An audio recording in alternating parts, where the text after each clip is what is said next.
Okay, good day everyone. My topic to be discussed for today is about the UN Principles on Human Rights. Let me read to you the introduction. In the early 20th century, the protection of human rights became an issue of concern to the international community. Under the League of Nations, established at the end of the First World War, attempts were made to develop an international legal framework along with international monitoring mechanisms to protect minorities. The horrors perpetrated during the Second World War motivated the international community to ensure that such atrocities would never be repeated and provided the impetus of the modern movement to establish the international system of binding human rights protection, convinced as a common standard of achievement for all peoples and all nations. The Universal Declaration of Human Rights has become just that, a yardstick by which to measure the degree of respect for and compliance with international human rights standards. So we go to the learning objectives. After the completing this chapter, you should be able to, number one, understand the fundamental concepts of human rights. Number two, explain how human rights can be maintained and promoted. And number three, should be able to discuss the responsibilities of the Commission on Human Rights as provided in our Constitution. Okay, let's proceed to the lesson proper. First, the introduction to human rights. The human rights are a set of principles concerned with equality and fairness. Human rights are not the recent invention. Ideas about rights and responsibilities have been an important part of all societies throughout history. Since the end of the World War II, there has been a united effort by the nations of the world to decide what rights belong to all people and how they can best be promoted and protected. So, what are the human rights? So, every person has dignity and value. One of the ways that we recognize the fundamental worth of every person is by acknowledging and respecting their human rights. Human rights are a set of principles concerned with equality and fairness.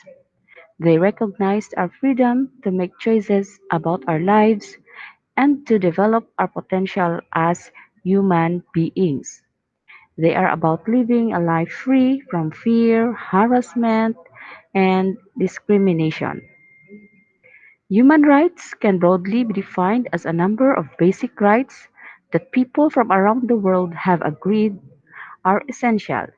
These include the right to life, the right to a fair trial, freedom from torture and other cruel and inhuman treatment, freedom of speech. So, sa freedom of speech, you have the right to say what is your opinion or idea as long as nga wala kamo ti na lapakan nga taho o kung wala kamo ti gin wala kamo wala nas nag tugro kang kalain sa ibang nga taho. So you have a freedom to speech.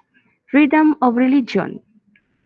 The freedom of religion, you have the right to choose kung ano ta ang imo nga religion nga kung sa ini ka mabilong nga religion. And then the rights to health, education, and an adequate standard of living. So, next, why are human rights important? So, human rights are an important part of how people interact with others at all levels of society, in the family, the community, schools, and workplace, in politics, and in international relations. So, can my human rights be taken away from me? Sige, kung gapamangkot ka mo, mabuol ayahan diya kag ibang taho ang akin nga human rights. So, a person's human rights cannot be taken away. In its final article, the Universal Declaration of Human Rights states that no state, group, or person has any right to engage in any activity or to perform any act aimed at the destruction of any of the rights and freedoms set forth herein. Next, who has a responsibility to protect human rights? So, the human rights connect us to each other through a shared set of rights and responsibilities. A person's ability to enjoy their human rights depends on other people respecting those rights. This means that human rights involve responsibility and duties towards other people and the community. So, the first who has a responsibility to human rights is the individuals. The individuals have responsibility to ensure that they exercise their rights with consideration of right of others. For example, when someone uses the right to freedom of speech, they should do so without interfering with someone else's right to privacy. Okay? The next, the government. The government have a particular responsibility to ensure that people are able to enjoy their rights. So they are required to establish and maintain laws and services that enable people to enjoy a life in which the rights are respected and protected. So what do human rights cover? Human rights cover virtually in every area of human activity. First, the civil rights and political rights. Second, okay. So the first anay, no, so civil rights and political rights. So it refers to a person's right to take part in the civil and political life of their community without discrimination or oppression. This include rights and freedoms such as the right to vote, the right to privacy, freedom of speech, and freedom from torture. So the right to vote and take part in choosing a government is civil and political right. In the area of civil and political right, we have the right to life,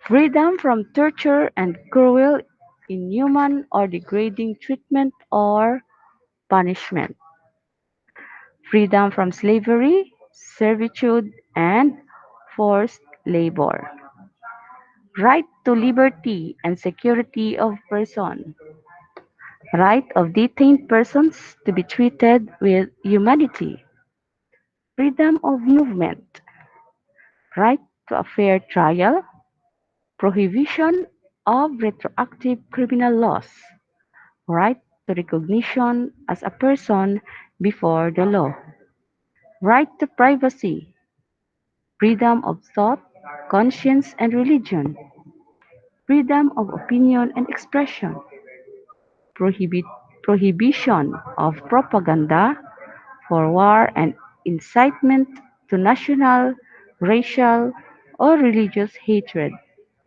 freedom of assembly, freedom of association, right to marry and found a family, right to take part in the conduct of public affairs, vote, be elected, and have access to public office.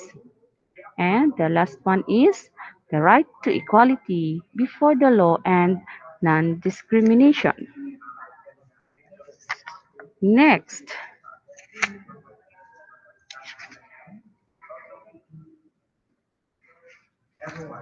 The second is the economic, social, and cultural rights.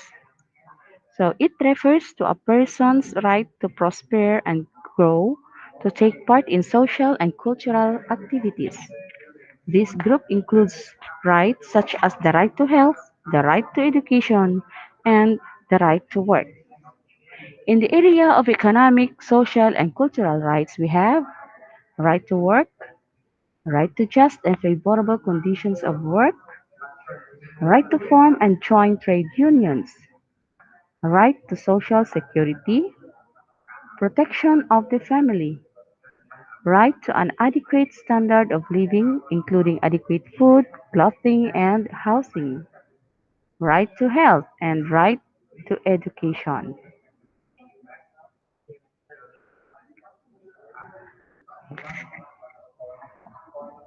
Okay, one of the main differences between these two groups of rights is that in the case of civil and political rights, government must make sure that they or any other group are not denying people access to their rights.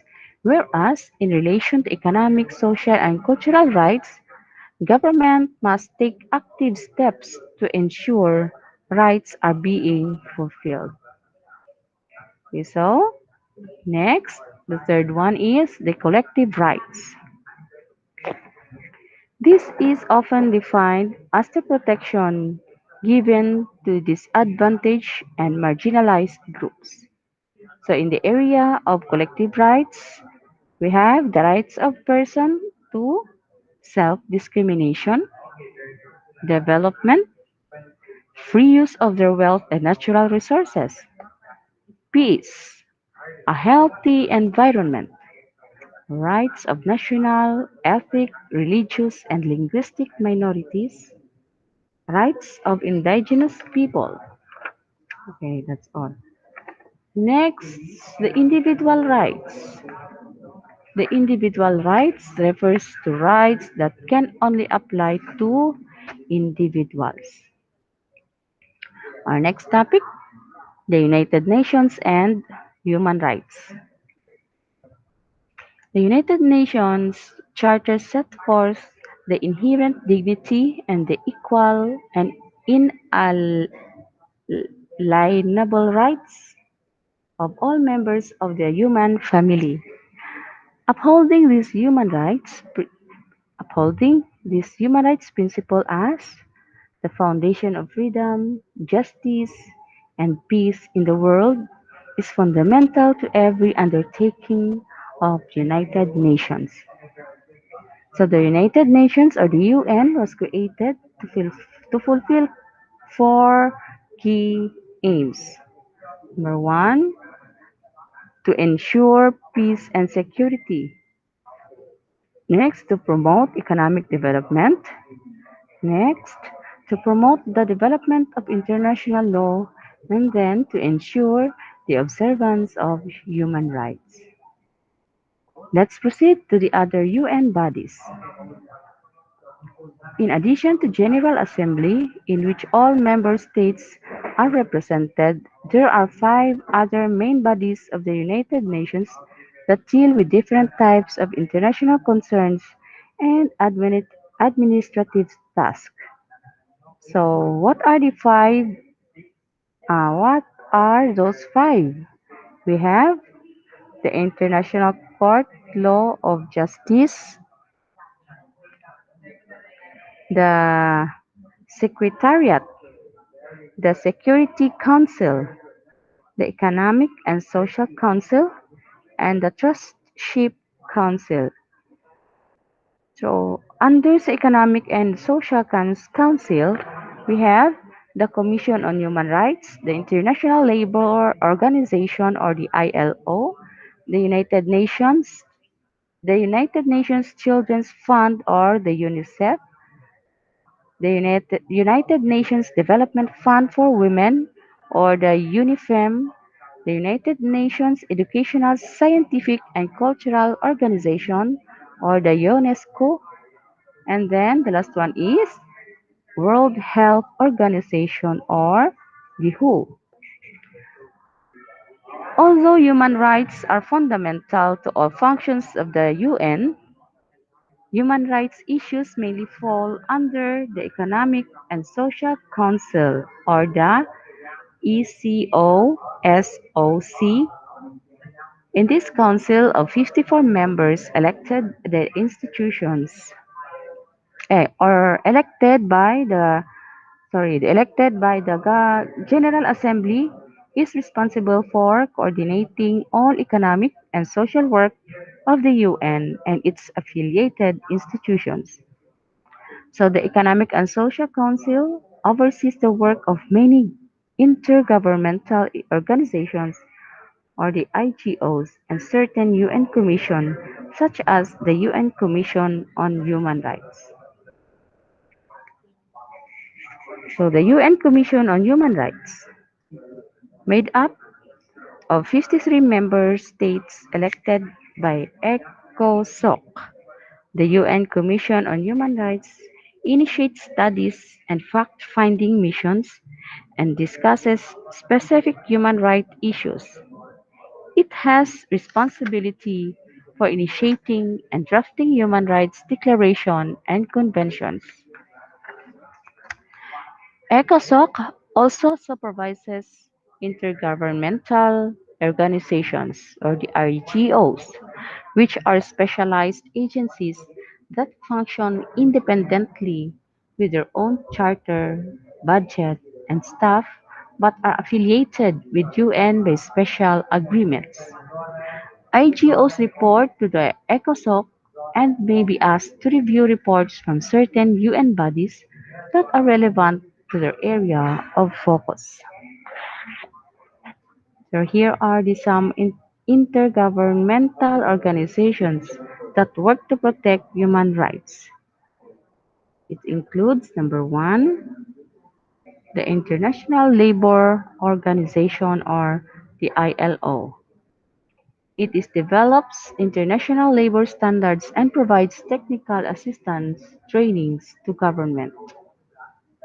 Next, the second is the United Nations Children's Fund or the UNICEF.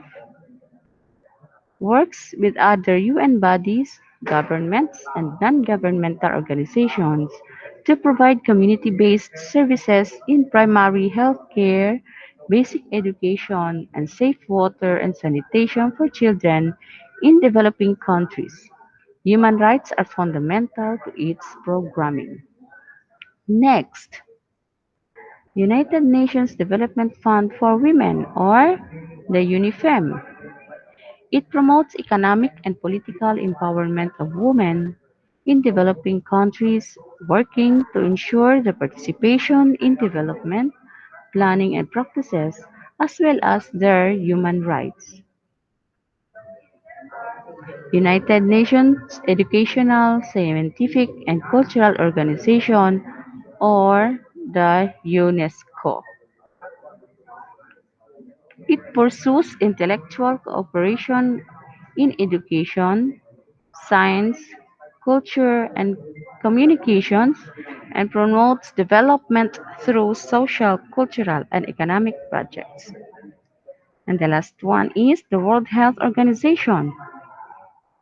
Conducts immunization campaigns, promotes and coordinates research, and provides technical assistance to countries that are improving their health system. For example, is the vaccination for the COVID-19 and the other vaccinations before nga maggamit ang mga lokal ginapaagi gid anay sa World Health Organization. Okay. So next, let's go to the other human bodies and human rights. The UN Security Council, comprising 15 member states, is responsible for making decisions regarding international peace and security. It can make recommendations and decisions for action, including providing humanitarian aid, imposing economic sanctions, and recommending peacekeeping operations. The Security Council has been responsible for establishing international tribunals to prosecute serious violations of humanitarian law. For example, special tribunals have been set up to prosecute war crimes in the former Yugoslavia and acts of genocide in Rwanda. The Secretariat is the administrative arm of the UN, responsible for overseeing the programs and policies established by the other UN organs. The position of UN High Commissioner on Human Rights, currently held by Mary Robinson, the former President of Ireland, is part of the UN Secretariat. From the concept to convention, how human rights law evolves. Okay, so the goals of Article 1 of the Charter are of a general nature. For those goals to be achieved, specific human rights and freedoms needed to be defined first. Then laws and procedures had to be drawn up that would promote and protect those rights and freedoms. For these purposes, the Commission on Human Rights was established and charged with creating an international bill of human rights. The UN Charter, the UN's founding document, the countries of the United Nations stated that they were determined to reaffirm faith in fundamental human rights, in the dignity and worth of the human person, in the equal rights of men and women and of nations, large and small, and to promote social progress and better standards of life in larger freedom.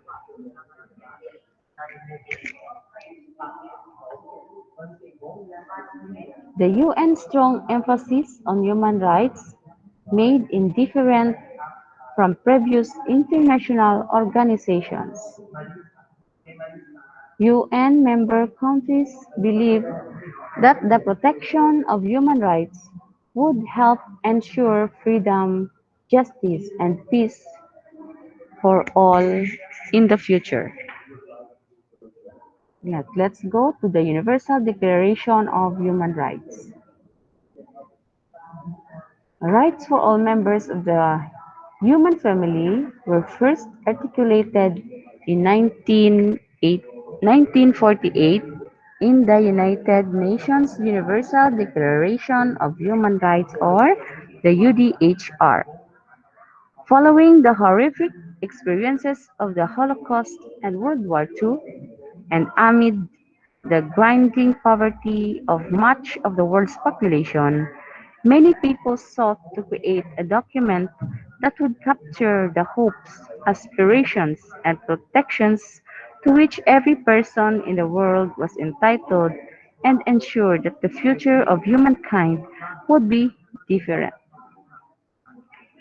The 30 articles of the Declaration together form a comprehensive statement covering economic, social, cultural, political, and civil rights. The documentation is both universal, or it applies to all people everywhere, and indivisible, or all rights are equally important to the full realization of one's humanity. A declaration, however, is not a treaty and lacks any enforcement provisions. Rather, it is a statement of intent, a set of principles to which United Nations member states commit themselves in an effort to provide all people of life of human dignity. The next, human rights are not a recent invention. So throughout history, concepts of ethical behavior, justice, and human dignity have been important in the development of human societies. The concepts of ethics, justice, and dignity were also important in societies which have not left written records but consist of oral histories.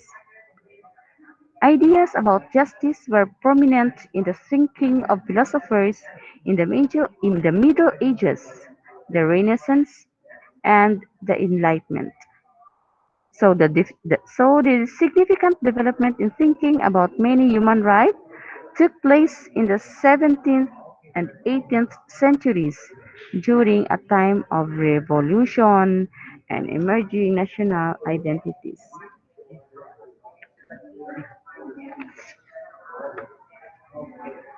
Okay, next, from declaration to convention.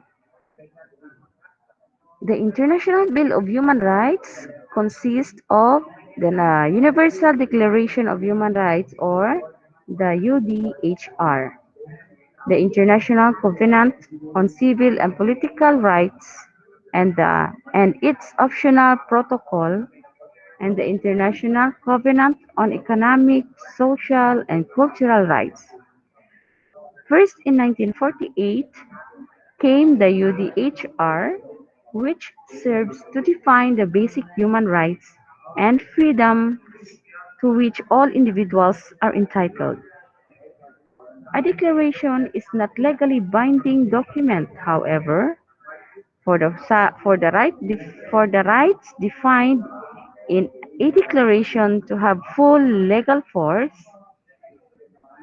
they must be written into documents called conventions. It also referred to as treaties or covenants, which set international norms and standards. When a government signs a convention, it becomes legally bound to uphold those standards.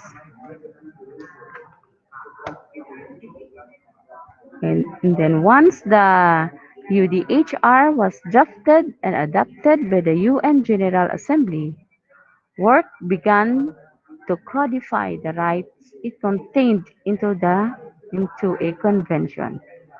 For political and procedural reasons, these rights were divided between two separate covenants, each addressing different categories of rights. The International Covenant on Civil and Political Rights, or the ICCPR, articulates the specific liberty-oriented rights that a state may not take from its citizens, such as freedom of expression and freedom of movement. The International Covenant on Economic, Social, and Cultural Rights, or the ICESCR,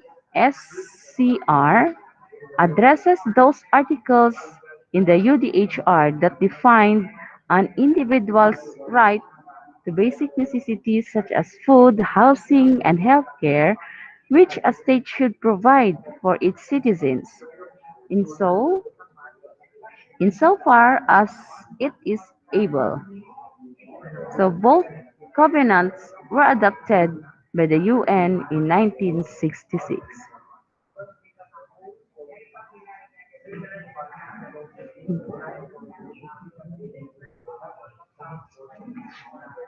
Next,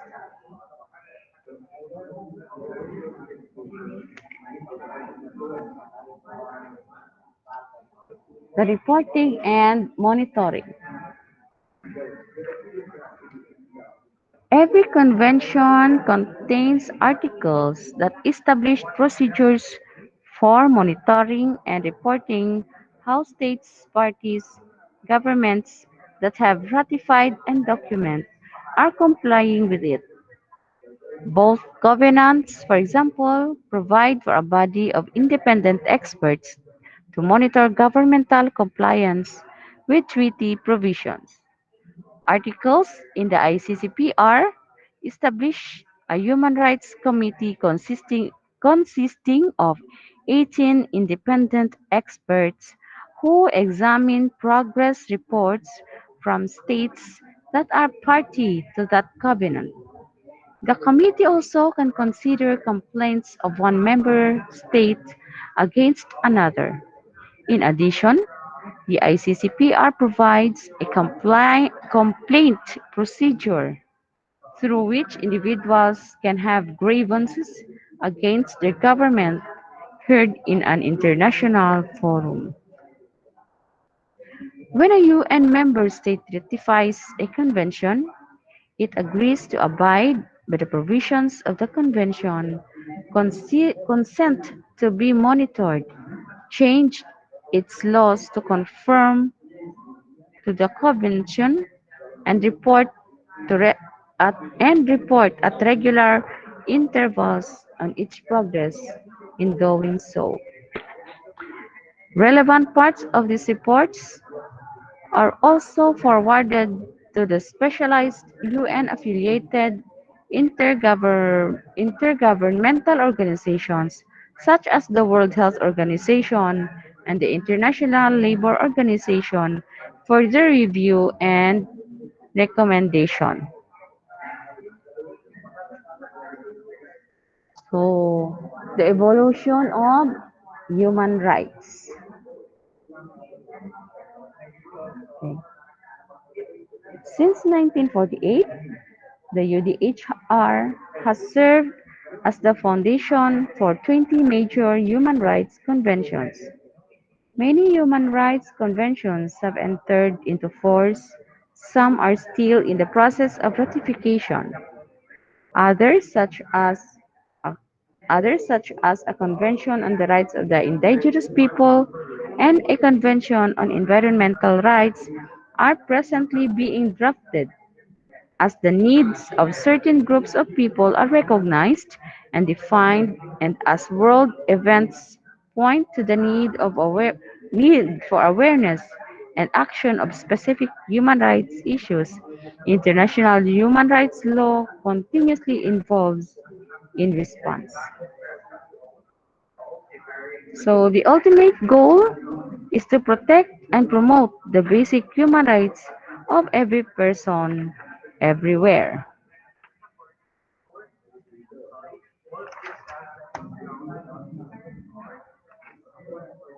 According to Martin Luther King, injustice anywhere is a threat to justice everywhere.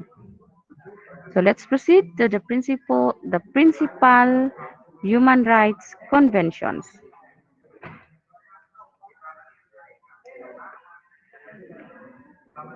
The Convention on the Prevention and Punishment of the Crime of genocide.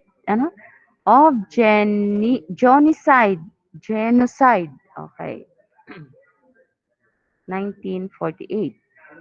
Convention for the Suppression of the Traffic in Persons and of Exploitation of the Prostitution of Others, 1949.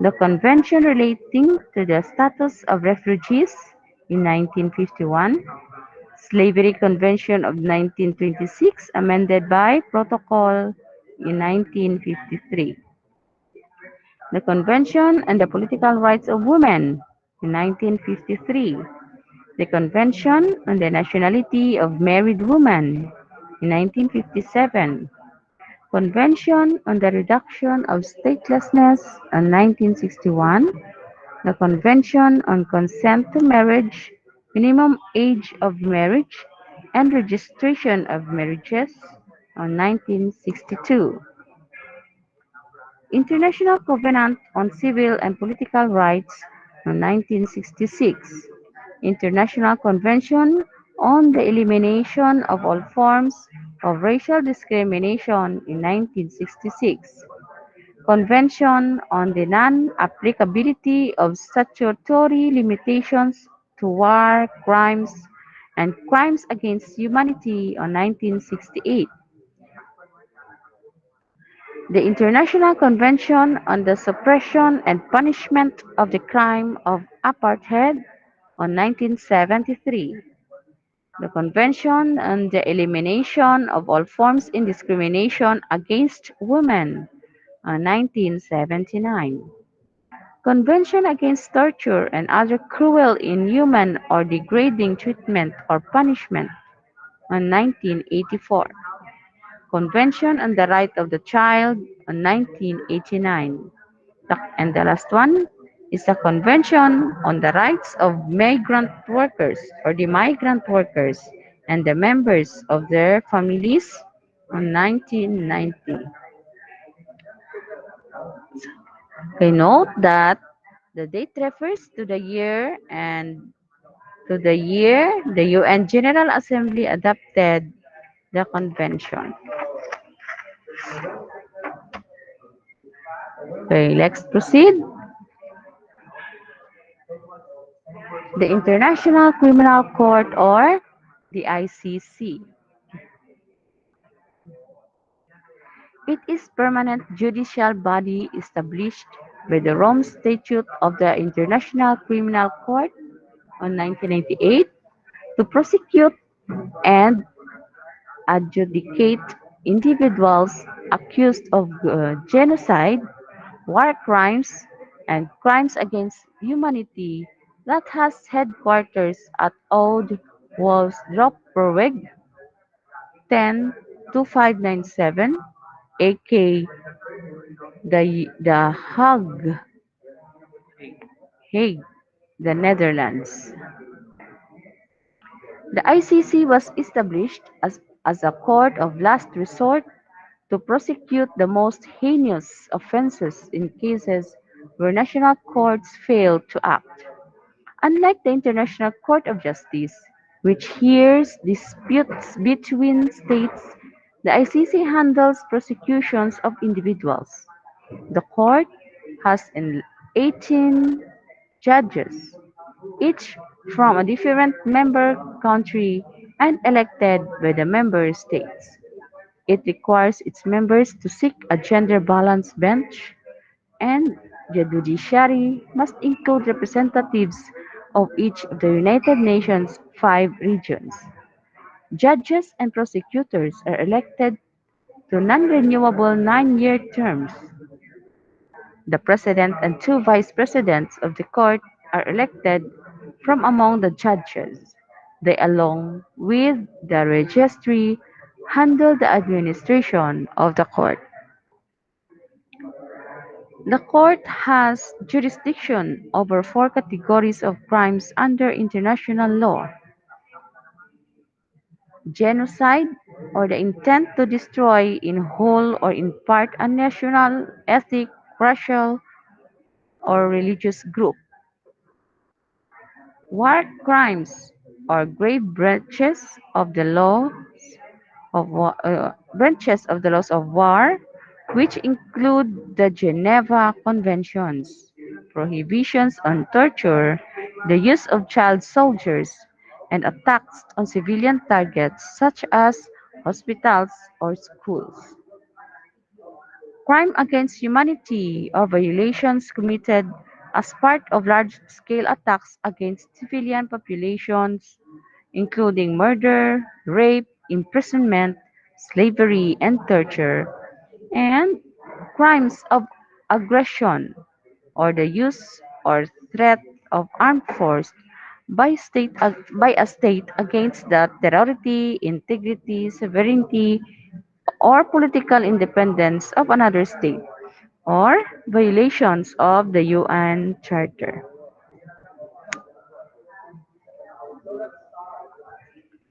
So, although the Rome Statute was widely praised, few countries in the Middle East or Asia joined. Further, by 2002, China, Russia, and the United States had declined to participate, and the United States had threatened to withdraw its troops from United Nations peacemaking forces unless its citizens were exempted from prosecution by the ICC. Nevertheless, with 5 years of its first sitting, more than 100 countries had ratified the treaty. All member countries are represented in the Assembly of State Parties, which oversees the activities of the ICC. Okay, so thank you very much for your presence.